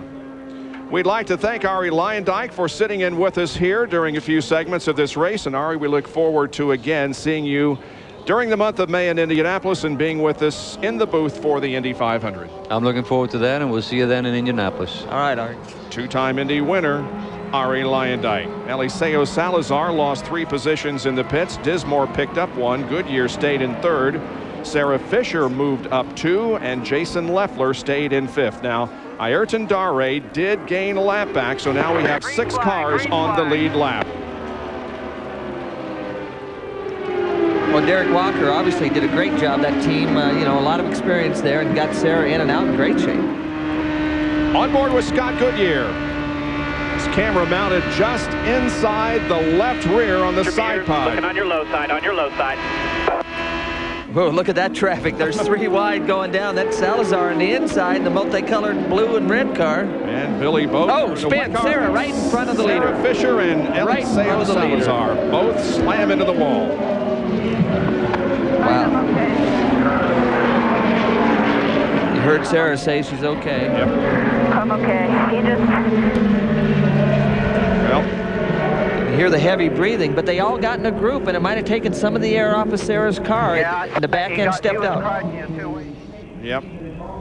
Tough to lay blame in a situation like that when you're running so close together, but what it does is eliminate 2 very top contenders here. There were only 6 cars on the lead lap, and now we have 4 as both Fisher and Salazar are out. Well, we talked about it early, Bob, when they produce a lot of downforce when they're by themselves, but you get them in traffic, they lose some of that downforce, some of that aerodynamic grip, and the balance changes, and it can catch them out. Let's take a look in slow motion at this incident. Again, heavy traffic, 3 wide getting in. Salazar right here in the blue and red car. Sarah right here, the blue car. Now watch, the back end will just get out from underneath her. The back end, it just gets a little bit too loose, and Salazar has nowhere to go. Boy, Salazar went in pretty heavily. You can see the debris fly by his head. I mean, very fortunate. A lot of debris, but it all got by his head. From another angle, Fisher is on the left. Here's Fisher. Here's Salazar. And right now, Eliseo is thinking about going to the inside, it looks like. But then Fisher's car gets loose, does the half spin, comes down in front of Eliseo, and then he is just collected in the incident. He has nowhere to go. Everybody's just so close. The competition is just so tight. But look at the debris come off this car. Good catch fencing here at Las Vegas Motor Speedway, keeping it all inside the racetrack itself. But the unfortunate thing is that Salazar is out of the race, and Fisher also. Well, again, Salazar gets by, and Sarah just spins in front of him. I'm not sure that Salazar was close enough to take the air off of her car, but for whatever reason.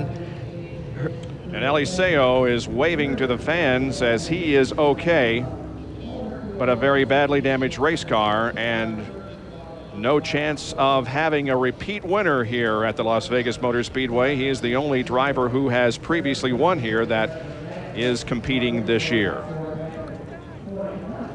And so there will be a cleanup here for a while, and we will take a break. They're the top 5. It's Dismore, Goodyear, Dare, Leffler, and Robbie McGee, the top 5.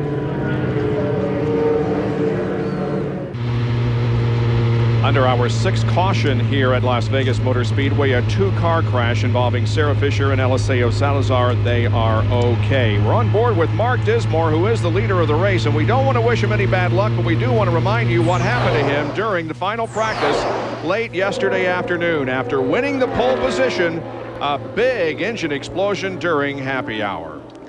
I thought it was a piston, and that's got to be a pretty large hole in the piston, the smoker like that. Now, the other member of the front row as we began this race was Greg Ray, and right now he finds himself back in the 7th position. Now, he was one of those who was in the pits or had just pitted when a caution came out, and therefore he is a lap down, but nevertheless, Greg appears to be turning around his season. He's running in 7th right now. It has not been a good first 2 races of the year 2004, the defending series, Indy Racing Northern Light Series champion.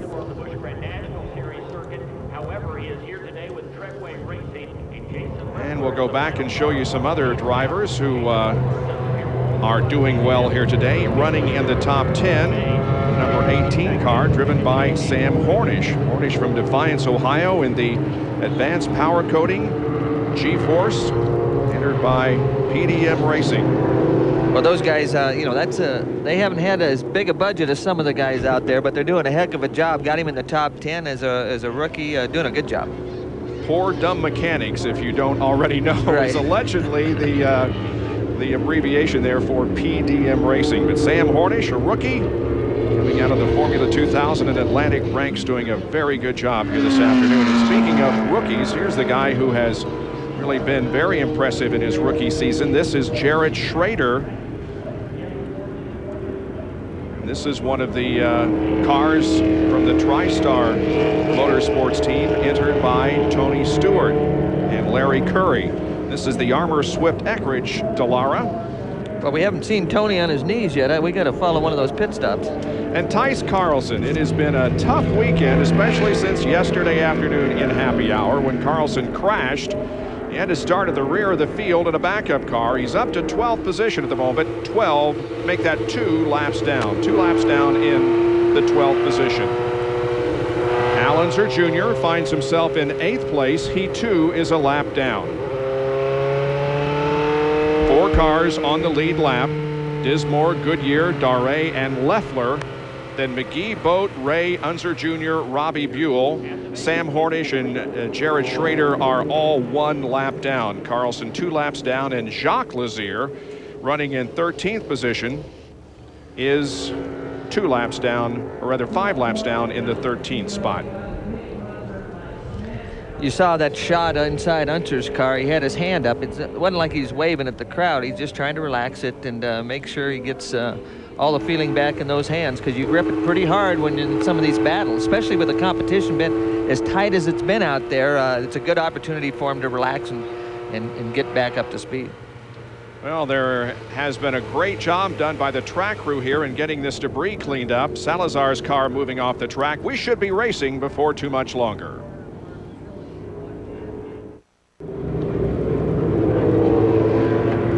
Indy Racing Northern Light Series Vegas Indy 300 is still under caution as Robbie McGee, we're seeing him there in the number 5 car, the Mall.com. He is running in 5th position right now, running for Treadway Racing. Of course, Sam Schmidt drove for Treadway last year, but Sam was involved in an accident earlier this year at Orlando in which he was paralyzed. We had an opportunity to visit with him earlier this week. We showed you the piece on our Indy Racing Today program a little bit earlier, and hopefully we can show you a little bit of that just in a few minutes here. Well, I know Robbie's been in the middle of, there's been some great action out there, Bob, and I guess my question would be, I wonder if you can buy a heart monitor on Mall.com because his heart's probably been up, the rate has probably been up there substantially. Well, Tom, right now he is going to be the first of the front runners to take advantage of this caution and come on to pit road. They've decided that they're going to come down and bring it onto pit road. All right, earlier this week, Vince Welch had a chance to visit with Sam Schmidt in his St. Louis Rehabilitation Hospital. And here are some of the things that Sam had to say. If I were talking to all the fans out there, I would say, you know, we're a lot better shape than we were when we came in here. And I feel really good about the progress. I feel a lot stronger. I'm going to be around. I'm not quite sure what condition I'm going to be in around, but we still think we can walk out of this deal, and that I really do appreciate the cards and letters. And if everybody says as many prayers as they said they did in writing to me, I feel God's going to heal me just to get them off their back, you know, because he's got to be hearing from a lot of people about my situation. So tell everybody out there that I'm doing great, and I love the support, and thanks for so many wonderful thoughts and letters and everything. Sam, we think about you a lot and hope that you too will be able to rehabilitate well and get back to the racetrack just as soon as possible walking here. All right, we're back to green. That's just oil dry from the cleanup. That wasn't the motor smoke that we just see right there. You see Goodyear get right up behind Robbie. He had to lift a little bit to keep from running in the back of him. Meanwhile, Dismore takes off. That's the car up ahead of Robbie McGee. You saw Scott go to the sway bar or the adjustment to try to adjust the handling on that car. Jason Leffler and Ayrton Dare make that Eddie Cheever and Dare running together. There is Greg Ray, who again is in 6th position, a lap down.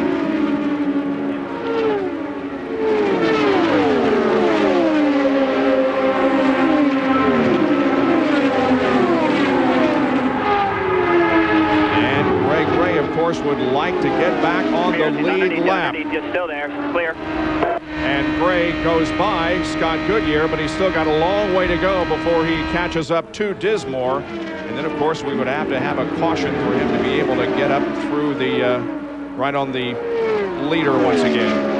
All right, now let's get updates from the pit area now. Jack Arute, I think strategies maybe changed a little bit down there, hasn't it? Boy, they sure did. Before we went to that Sam Schmidt piece, you know, Robbie McGee, one of the front runners, wanted to come onto pit road. Why? Because of the length of that pit stop. That team felt like some of the others, including the leader, Mark Dismore, that one more stop and they could be home free, not have to come onto pit road again. But in the case of Robbie Buell, the discussions are about going in under normal circumstances, taking on a full load of 35 gallons of methanol, change 4 tires, and then what we call short pit. Go in for a splash and go with about a handful of laps. Vince? Ayrton Dare is running in just his 3rd Indy Racing Northern Lights Series event, and he's running in 3rd place. Thought to be maybe the 2nd driver for Team Extreme behind Davey Hamilton. Not running that way today. They say they've got to make one more pit stop. Obviously, they want to run it as long as possible. If it stays green, it's a crapshoot. They're going to have to come in make a green flag stop. They don't want to do it. They're going to try to determine right now how many laps they have left. Well, Dare had his best career start here today in 12th position, and he has his best run going. His best career finish was at Orlando when he came home in 11th position. This is his only 3rd Indy Racing Northern Lights Series event. Well, they need to get about 15 more laps, and they get in that window where they could go the rest of the way. So there's 15 to 16 more laps that they have to go before they can pit and make it to the end. Here is Greg Ray coming up on Robbie McGee. Both of these cars are not on the lead lap, but they are battling for position. McGee is in 5th and Ray in 6th spot. And it's really unfortunate, Tom, that these guys, some of these guys got caught under that caution flag that dropped them a lap down, because they have been very, very competitive. Well, some of them got caught by the yellow, but Ray's team, the Menard team, had made a strategy situation where they didn't stop under the first yellow. It got them out of sequence, and it hurt them from then on. Ray dropped all the way back to 16th position on lap number 70, but he is back up to the 6th spot. Beginning to drop back a little bit on Robbie McGee, so that battle breaks off. It's about a 6.5 second advantage for Dismore. Back with more after these messages and a word from our ABC stations.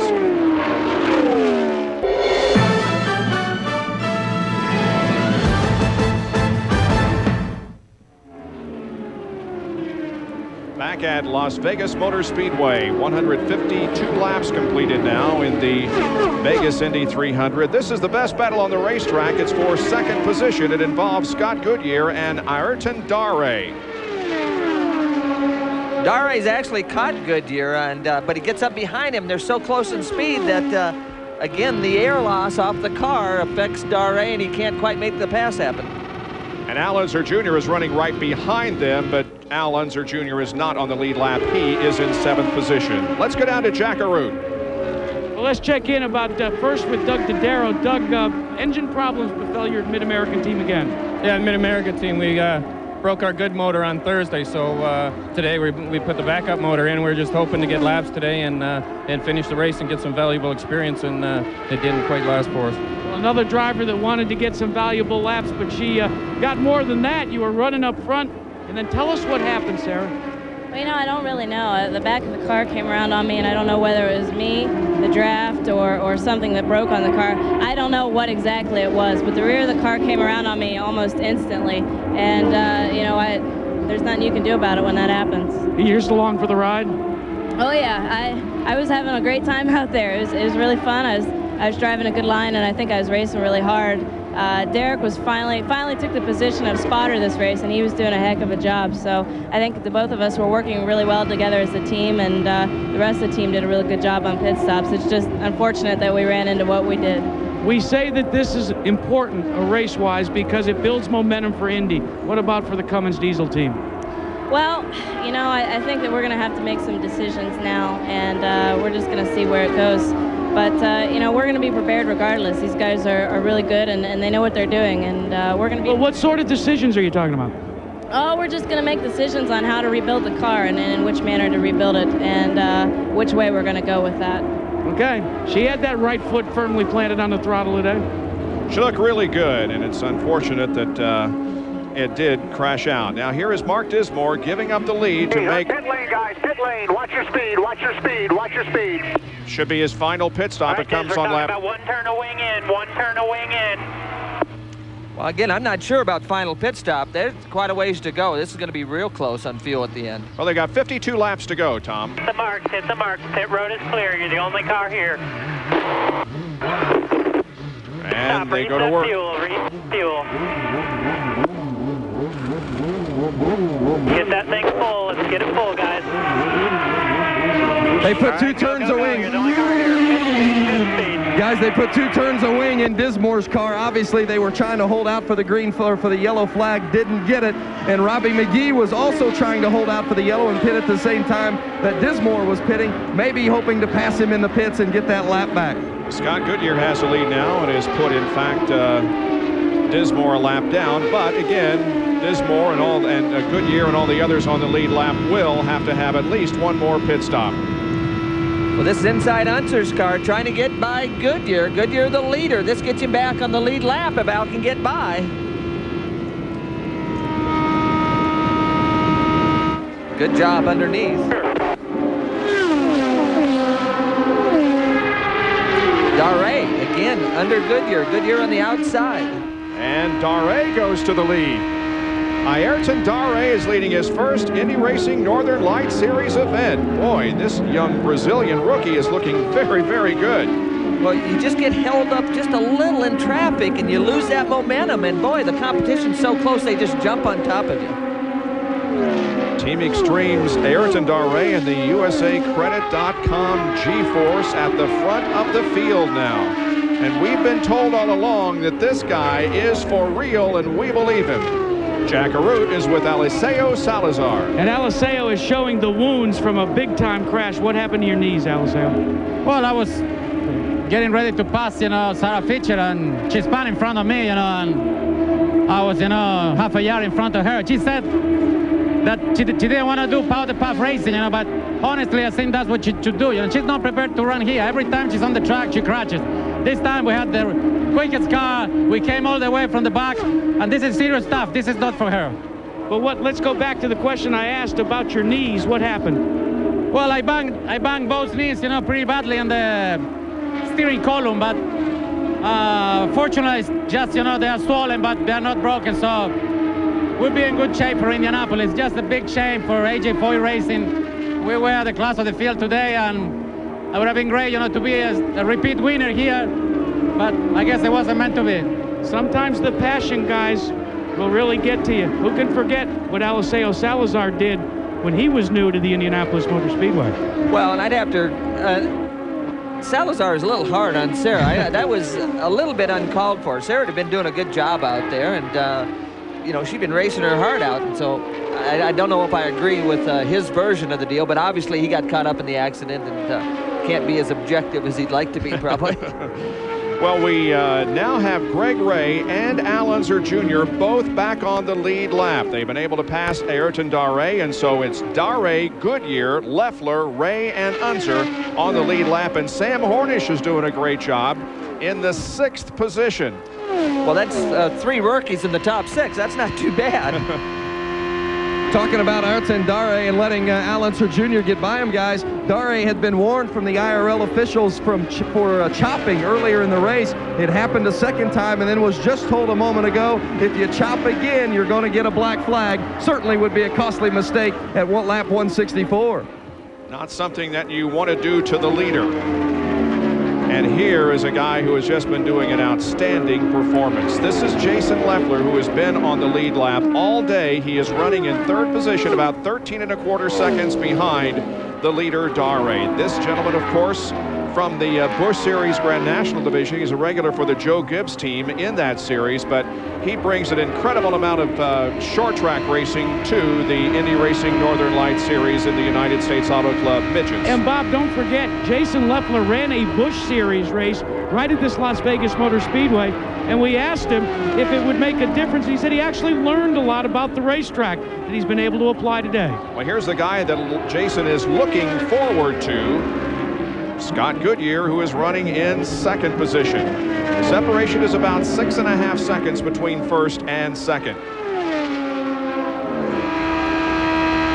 Well, you can see his hands. Some people have been pushing out there, but he's not moving the steering wheel very much. Let's watch him down in this next corner. If he was pushing, this right hand would go all the way over to here. Now, he's not turning that wheel very far at all, so I'm saying the car's probably a little bit loose on him, Bob, is why he's not able to use more throttle.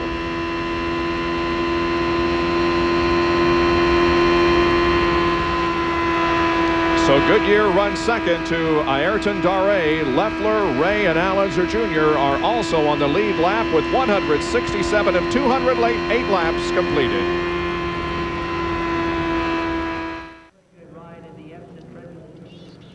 Caution is out once again here at Las Vegas Motor Speedway. An accident involving Jason Leffler, who was running in the third position, and here's what happened. Well, he just gets up a little high. I don't know why he got up there, but he got up a little high, gets in the marbles, and then he just doesn't have any control of the car. It just goes to the wall.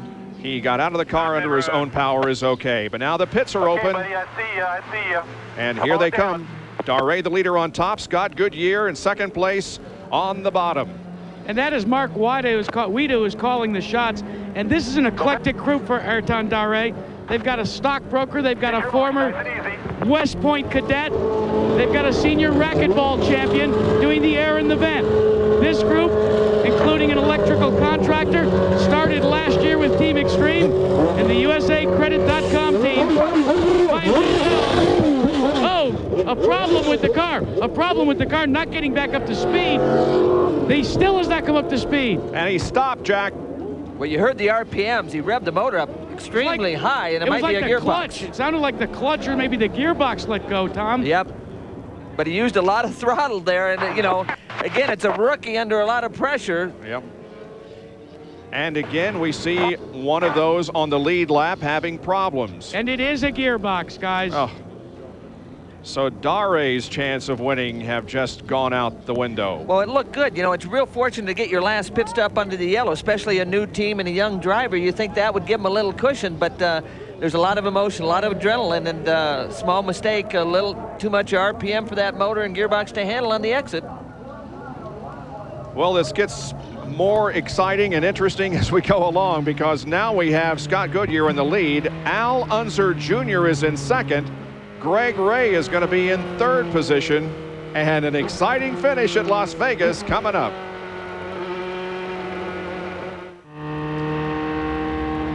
Bob Jenkins, Tom Sneva, Jack Arute, and Vince Welch back at Las Vegas Motor Speedway. There are the top five: Goodyear, Unser, Ray, and Dismore. All of those drivers on the lead lap. Robbie Buell is a lap down. Dismore is actually at the tail end of the lead lap. He will start ahead of Scott Goodyear.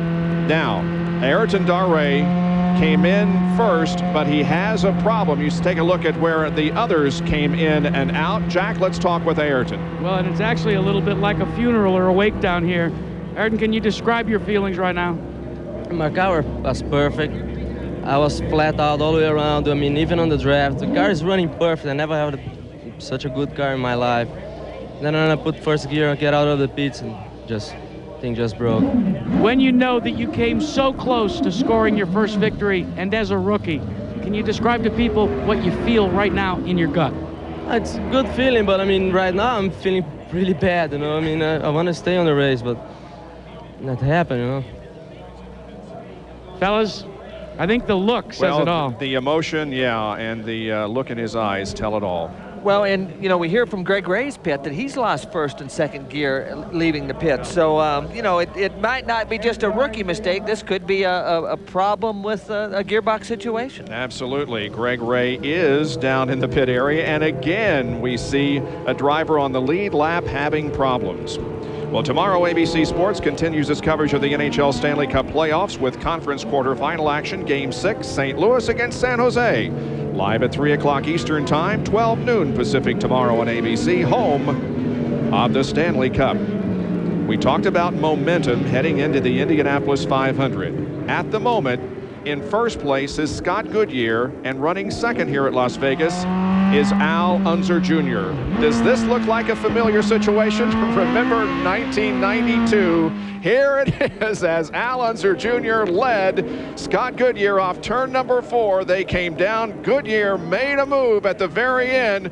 It was the closest finish in the history of the Indianapolis 500 with Al Unser Jr. winning. Now they find themselves first and second here in the final tune-up before the first Indy 500 of the new millennium. Well, with this kind of action, we might need alsponsortickets.com to find a ticket for Indianapolis, Bob. All right, the pace car is pulled off. They will get the green flag on lap 177. Green flag, green flag. Well, you can see Scott Sharp get underneath McGee, or Scott Goodyear get underneath McGee. So Scott got a good restart. Now right ahead of Scott Goodyear as Al Unser Jr. is trapped back in some traffic. Right ahead of Scott Goodyear is Mark Dismore, who's now running in third position, the last car on the lead lap. Well, Little Al, look at the traffic in front of Little Al. He just got caught back there, but everybody's fast. Some of these guys are lapped down. Look at that underneath. Nice move by Sam Hornish to the inside of Robbie Buell. Those two are battling for the 4th position. Vince has an update on Greg Ray. Ray put it in the wrong gear trying to exit the pit, and that's where they had the gearbox problem, obviously. Thomas Knapp, team manager, very disappointed. And Ray, if you know anything about this guy and a competitive nature, you know he's not going to take another struggling finish lightly after coming in 17th at Orlando and 19th at Phoenix. But remember, he started 21st in the first 3 races last year before going on to win the championship.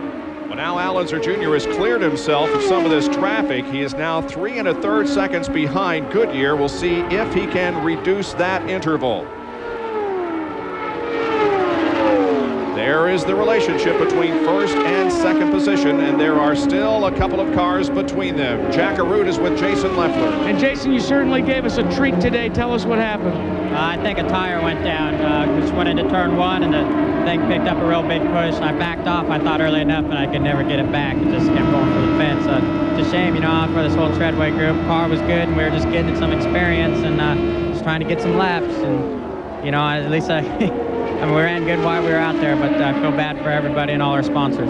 We know you've got a Busch deal with Joe Gibbs Racing, but what about first the Indianapolis 500 and second the Indy Racing Northern Lights Series? You know, it's been a dream of mine to run Indianapolis, and Joe's, you know, gave me his blessing, which I got to thank him for letting me do it. But will you go to Indy? Oh, I'll be at Indianapolis 500. If I can tell Joe I'm all right, and hopefully I'll be in Indy. Okay.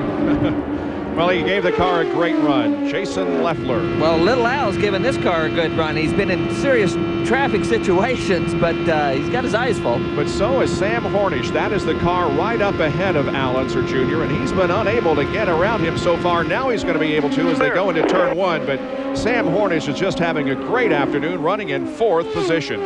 Well, those guys have done a good job. I mean, Sam's kept it out of trouble, and he's right there. The advanced power coating G-Force with the young driver from Defiance, Ohio, has been very strong all day. But Al Unser Jr. now again is free of some traffic, and there is the interval. We'll see what it is. It was 3 1/3. Now it's 4 1/3 seconds, so he's lost another second to Scott Goodyear.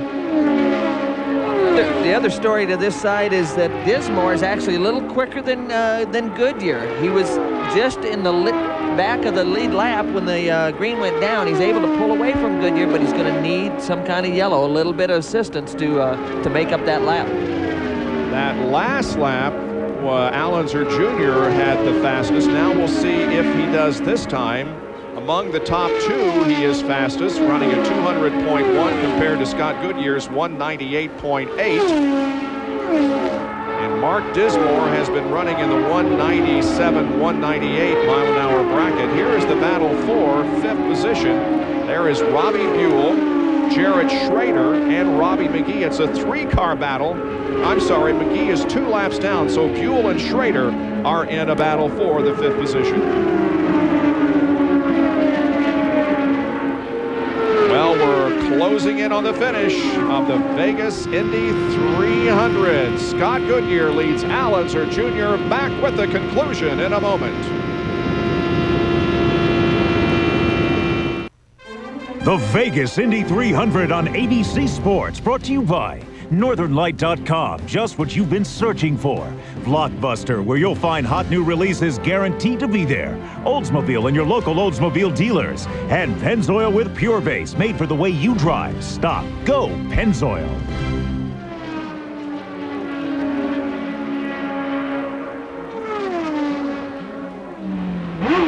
Take a look. It's something coming out the right side, it looks like. Well, leading is not the place to be. It's all over for Scott Goodyear as he comes into the pit area, but a big puff of smoke from the back of that car has brought him in. And once again, we see somebody running in the lead lap, in this case the leader, have problems. So now that allowed the pass for the lead, and guess who goes into the top position? It's Al Unser Jr. And they go to work on Scott Goodyear's car, but an incredible disappointment for the Pennzoil Panther Racing Team as Rick Gallis, Al Unser Jr.'s car owner, is being cautiously optimistic here. Boy, we've seen a lot of misfortune by those running up front, but if Al Unser Jr. can hang on here, he's going to win. And Vince is with Rick. Rick, unbelievable. Sometimes you got to get a break, and you just got one there, and Al got to be strong to the finish. Well, we just, we got to get to the finish. We're excited. I mean, this is great, but we still got to get to the finish ourselves. Have you had any problems with the car today, or is the car running great now? We had, we just got caught out on one yellow, but we're fast enough. We got our yellow back, so we'll just see what we can do. Al Unser Jr. been running some of his fastest laps here in the late stages of the race. Racing is often getting breaks and taking breaks, and Al Unser took a break at Phoenix, but maybe getting one here today. Well, reliability was a problem at Phoenix for this team, so we'll just have to wait and see. We've got a few laps left. Both Al Unser Jr. and Rick Gallis celebrated birthdays on the 19th of April. Al Unser Jr. turned 38 and Rick Gallis turned 54. Wow, what a birthday celebration this is going to be in a few laps if Al Unser Jr. can hang on to the lead. And Bob, think about this. Now all of a sudden the decision that Al Unser Jr. made with Rick Gallis yesterday to withdraw their primary car after they qualified it so miserably, and to take an untested, untried car right out of the trailer and put it in the field, maybe paying them dividends. And it seems as if you want to have problems during qualifying and start back in the 20s for an Indy Racing Northern Lights Series event. The winner at Orlando, Robbie Buell, started 22nd. Buddy Lazier started 26th at Phoenix, and Al Unser Jr. started 21st here today. Well, remember, Lazier took an untried car that hadn't had a lap on the racetrack and started it at Phoenix and won the race. Here, Unser does virtually the same thing. Scott Goodyear sits patiently but hopelessly in the pit area as the race continues, and Al Unser Jr. comes down to complete another lap, and there are 12 to go. Jack? Well, we're going to check. John Barnes and the rest of the Pennzoil Panther crew have been troubleshooting to see if they can find out what the problem is. No, it's just there's some oil on the right side pod, and we can't really see what it is. We're trying to figure it out. Well, what they're going to do is, they're going to button it back up, send them back out because there's just a handful of laps to go, and see if they can log some laps before they're black flagged again. Well, going into this race last year, Scott Goodyear was in the points lead in the Indy Racing Northern Lights Series, so indeed getting out there and getting as many points as possible may be valuable later on in the year. Well, how about Sam Hornish right behind Al Unser? Again, he's a lap down, but he's actually a little quicker than Al right now, trying to get that lap back. Hornish has had a great run, so has Robbie Buell and Jared Schrader. Here's the battle for 4th position. These two have been running together on the racetrack for many, many laps. Robbie McGee is behind them, but he is 2 laps down in the 6th position. Bo Carlson, Ray, and Jacques Lazier, who we haven't talked very much about, but Jacques Lazier is running in 10th position. Lazier broke his back, of course, at Orlando, missed Phoenix, and is hoping that he can duplicate what his brother did, that is racing to a victory at the Indianapolis 500 with a broken back. Well, again, Robbie's done a great job. I didn't qualify that well, struggled with the car, but we're able to adjust it during the race, and he's got it up front. The other thing is Dismore is pulling away, but again, he's going to need a yellow or some kind of help. He's not enough faster to make up that kind of time with 9 laps to go. Yeah, Mark Dismore is the only other car now on the lead lap with Al Unser Jr., and he is 17 1/3 seconds behind, and Jared Schrader goes for 4th and gets it. Schrader picks up 4th position from Robbie Buell. Again, still heavy traffic. The guy's got it. You can't fall asleep out there. You got to pay attention. You're on the edge all the time, and little mistakes cause big problems. So you just got to be on toes. The Armour Swift Eckridge Dallara, driven by Jared Schrader. That car owned by Tony Stewart, Larry Curry, and Andy Carr, TriStar Motorsports. And Bob, they had some problems before qualifying. They couldn't figure out why all of a sudden Schrader could flat-foot it all the way around the racetrack, and they were going slow. And it was just by happenstance that they noticed that one of the bolts that holds the air cleaners on had actually sheared off, and it shifted all of the air intakes away, so that in essence they were getting air not into the intake but out the backside of the race car. Robbie Buell continues to run in 5th position, as now we are less than 6 laps from the finish of this race. Well, the question is, as Buell comes down to complete lap 202, can Al Unser Jr. hang on to the lead and pull off a victory here this afternoon in his 3rd Indy Racing Northern Light Series start? 5 to go. 5 laps to go. Use your head out there.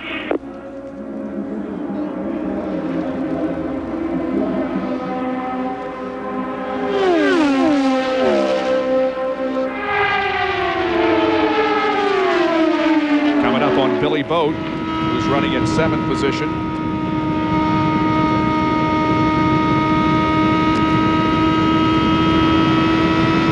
Well, again, you just can't get away from traffic out there. No matter where you're at in the racetrack, there's going to be trouble and problems for you to try to get around. But Al, obviously, at this point in the race, is just trying to bring it home clean. Yeah, he certainly doesn't want to take any unnecessary chances right now. He's got an extremely comfortable lead on Mark Dismore and knows that if he can just go another 3.5 laps, he's got this one won. Dismore 18.5 seconds back of Al Unser Jr. now. Greg Ray is right behind Jr. as they come down to complete another lap, but Ray is in 9th position, 5 laps down. Again, had that gearbox trouble and spent some time in the pits, but finished 25th at Orlando, finished 9th at Phoenix, getting caught in the pits under a caution. Led 22 laps at Phoenix, finished in the 9th position, but Al Unser Jr. is about 3 miles away now from his first victory in the Indy Racing Northern Light Series. Rick and Tina Gallus are holding on to each other. This ends a long drought for the Gallus Racing team. It's been since 1993 since they made their way to victory lane. Today's win, if it would happen in the final couple of laps, would be victory number 20 for Gallus. He'll be coming down for the white flag next time around. You talk about momentum coming into Indianapolis. Al Unser Jr. has missed so much running the Indianapolis 500, has not done so since the split. And now Al Unser Jr., it appears, is going to carry the momentum into the 84th running of the Indianapolis 500, and he will be sky high heading to Indy. Well, we know what Indianapolis means to the Unser family, and this is going to be fun to go to Indy this way. He said after winning one of his 2 Indy 500s that Indianapolis is life to me. Al Unser Jr. in his 3rd start in the Indy Racing Northern Light Series wins the Las Vegas Indy 300. Great job, guys. Absolutely fantastic job, Junior. Fantastic job. Al Unser Jr. wins at Las Vegas. Boys, let's go to victory lane. He finished 12.5 seconds ahead of Mark Dismore. Sam Hornish, a great run, finishes third. Jared Schrader is fourth. Robbie Buell fifth. One leg at a time. Allenser Jr. only led 20 laps of this race, but nevertheless, he led the most important one. Mark Dismore led the most, 90, and Eliseo Salazar, who crashed out, led 28. Greg Ray led 27 laps. And so Allenser Jr. now heads toward victory lane for the first time in his Indy Racing Northern Lights Series career. The Tickets.com Stars Encore Super PAC is about to visit victory lane. There are the top 10 finishers. Jacques Lazier gets a top 10 finish here at Las Vegas. Finishing just outside the top 10, Eddie Cheever, Scott Goodyear dropped back to 12th. And you see the results of the rest of the field. Stefan Gregoire crashing out. Jack?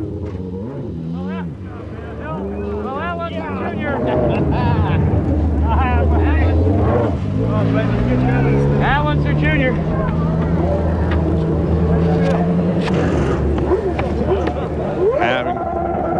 Having difficulty with Jackaroot's microphone. And Al Unser Jr. emerges.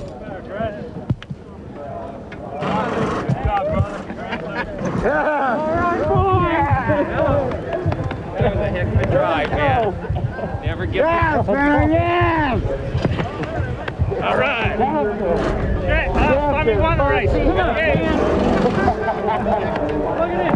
I'm here. Al Unser Jr. with his first win in the Indy Racing Northern Lights Series. Al, we talked about in the pre-race strategy how you're going to hang around and then make a run. You got a break with Goodyear going out. Yeah, we were very lucky. We got caught behind on that yellow, and then I just thought, well, it bit me again. But I tell you, Tickets.com's Encore Star Super PAC, the car ran beautiful all day, and I just welcome my new sponsors to victory lane. How about now going to Indy with the momentum? Well, I think it's great. More than anything, I just want to say that this one's Cody's. An emotional Al Unser Jr. going to Indianapolis on a victory. Cody, his young daughter, who was stricken with myelitis. Join us Sunday, May 28th for the 84th running of the Indianapolis 500 live at 11 o'clock Eastern Time. ABC Sports is online at abcsports.com, part of Go Network. This has been a presentation of ABC Sports, continuing the tradition of excellence.